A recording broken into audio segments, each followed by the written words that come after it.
Bismillahirrahmanirrahim. Assalamualaikum warahmatullahi wabarakatuh.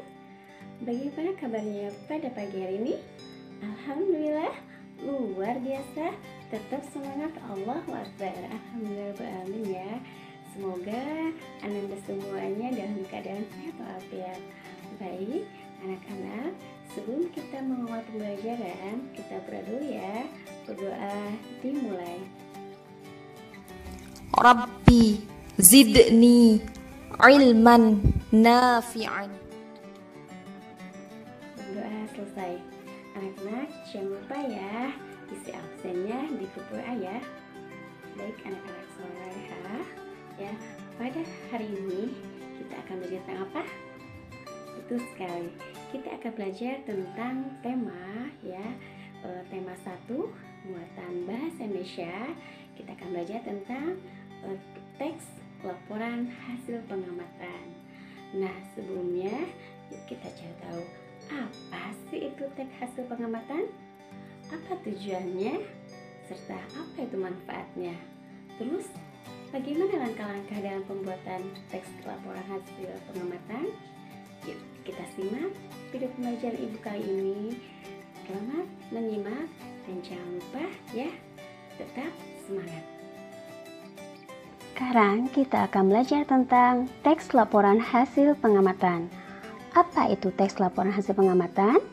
Teks laporan hasil pengamatan adalah teks yang dapat memberikan informasi secara umum tentang sesuatu berdasarkan fakta dari hasil pengamatan secara langsung. Apa bentuk informasinya? Informasi tersebut meliputi objek tentang keadaan alam, keadaan lingkungan, hewan, tumbuhan, sosial, sebuah peristiwa, dan kebudayaan. Teks laporan hasil pengamatan ini bersifat informatif, komunikatif, dan objektif. Apa itu informatif? Informatif adalah berisi informasi yang hendak disampaikan kepada pembaca dari hasil pengamatan. Komunikatif, isinya bisa dikomunikasikan kepada pembaca. Dan objektif sesuai fakta sebenarnya. Tujuan dari teks laporan hasil pengamatan adalah untuk memberikan informasi secara objektif dan fakta atau kenyataan yang ada sesuai pengamatan yang didapatkan. Selain itu, bertujuan untuk penelitian, untuk mengatasi suatu permasalahan, dan untuk mengambil keputusan yang lebih efektif. Nah, anak-anak, apa itu manfaatnya?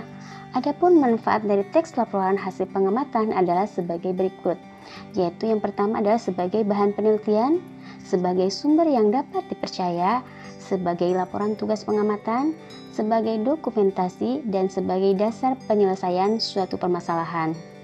Teks laporan hasil pengamatan ini secara umum memiliki struktur sebagai berikut.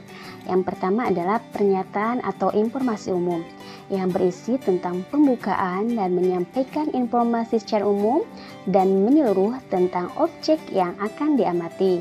Yang kedua adalah deskripsi bagian, yaitu terdapat isi, rincian pembahasan, kumpulan fakta-fakta, dan penjelasan secara lengkap serta detail. Yang ketiga adalah simpulan, di mana simpulan ini berisi tentang fungsi atau manfaat objek yang diamati. Nah, bagaimana langkah-langkah menyusun teks laporan hasil penelitian? Yang pertama yang harus kita ketahui adalah tentukan objek yang akan kita amati. Yang kedua, susunlah jadwal pengamatan. Yang ketiga, lakukan pengamatan terhadap objek yang akan kita amati dengan menyiapkan berbagai pertanyaan. Yang keempat, catatlah hasil pengamatan dengan tepat. Yang kelima, buatlah teks laporan hasil pengamatannya dengan tepat. Nah, anak-anak, di sini ada sebuah contoh ya. Contohnya kita mengamati sebuah buah, yaitu buah alpukat. Nah, perhatikan contoh berikut ini. Buah alpukat memiliki rasa yang sangat manis. Daging buahnya pun sangat lembut. Selain itu, buah tersebut memiliki kandungan nutrisi seperti omega 3 dan vitamin E. Nutrisi dalam buah alpukat bermanfaat bagi kesehatan tubuh. Oleh karena itu, banyak orang senang mengkonsumsi buah alpukat. melihat atau menyimak video pembelajaran yang telah Ibu sampaikan, saatnya adalah Ananda mencari 3 buah contoh tentang teks laporan hasil pengamatan ya, dengan tema ya, atau dengan masing-masing tema, yaitu yang pertama adalah tentang apa? Tentang kondisi alam ya, atau keadaan alam. Yang kedua tentang hewan, dan yang ketiga adalah tentang sebuah peristiwa. Silakan Ananda cari informasi tersebut di internet ya.